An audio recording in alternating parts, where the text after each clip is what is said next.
I'm going to touch on this one. Just read this. I want you to read this yourself.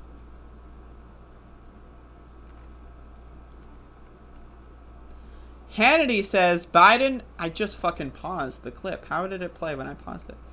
Hannity says Biden should have stood up to Mansion Sinema. Stood up for Mansion Sinema. Mob rule is never part of the process. Does anyone remember January 6th? Anyone?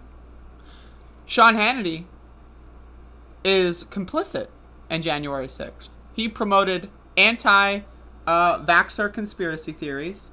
He promoted QAnon conspiracy theories. He promoted the big lie that Donald Trump secretly really won the election when he very clearly lost. He's a loser, Donald Trump, and so is Sean Hannity. But he went on Fox News to say, following a politician into the bathroom and asking them a very simple question, that's mob rule. That's mob rule.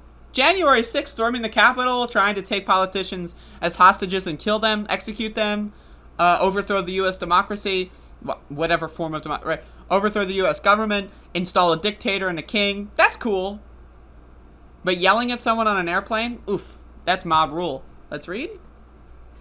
Fox News host Dumbfuck McGeezax clapped back at President Joe Biden Monday after he told reporters that the harassment faced by Democratic Sens, Joe Manchin and Kyrsten Sinema, over the lack of support for critical items in his domestic agenda is just part of the process. You won't stick up for your fellow senators. I guess it's all part of the process, Hannity said. Getting videotaped in a bathroom stall, is that part of the process you support? I hope so.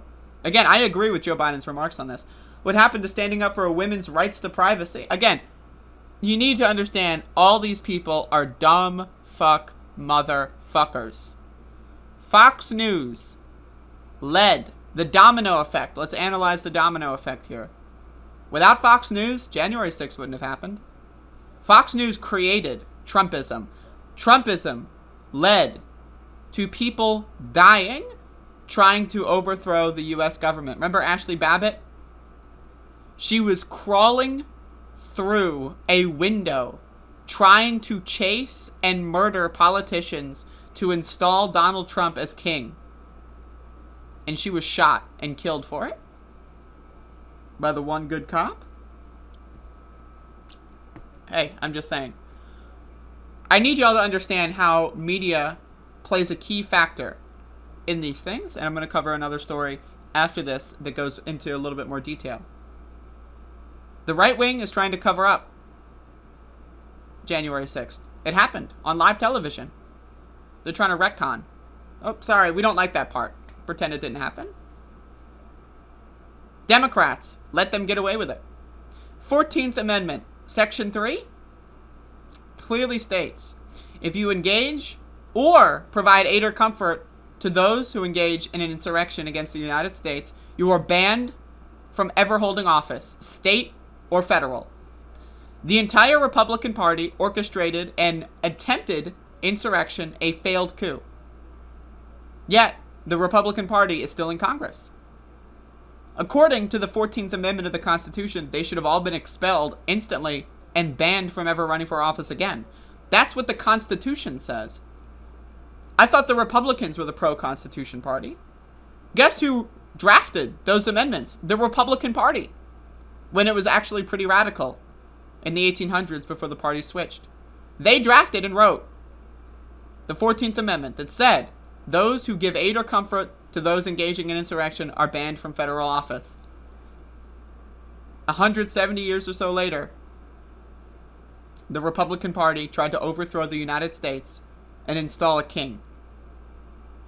And Fox News helped. Fox News let them do it up until the very last minute. And now they're engaging in historical revisionism. I need y'all to understand. We are living in end times right now. The United States isn't going to last. The First Amendment, we saw that was thrown out the window last year during the George Floyd uprising. Journalists were shot. Some were killed. Second Amendment, we all know that if black people were the ones stockpiling guns, the Second Amendment wouldn't last. Look at California. California restricted gun laws because Black Panthers did peaceful demonstrations with guns. The Third Amendment. I mean, I saw this very much so myself in person in Elizabeth City here. They basically closed and shut down college dorms and had a bunch of riot cops, military soldiers from out of town occupy my city of 18,000 people, and they stayed in the college, kicking people out. That's the Third Amendment. Gone. The Fourth Amendment. Protections from unreasonable search and seizure. Let's be real here. That's gone. Unreasonable search. Does anyone remember the Patriot Act? Do I need to go on? There is no Bill of Rights. There is no Constitution. It's all fake.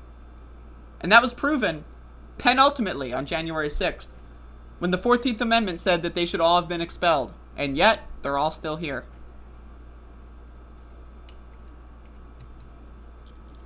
That's all I have to say on Sean Hannity.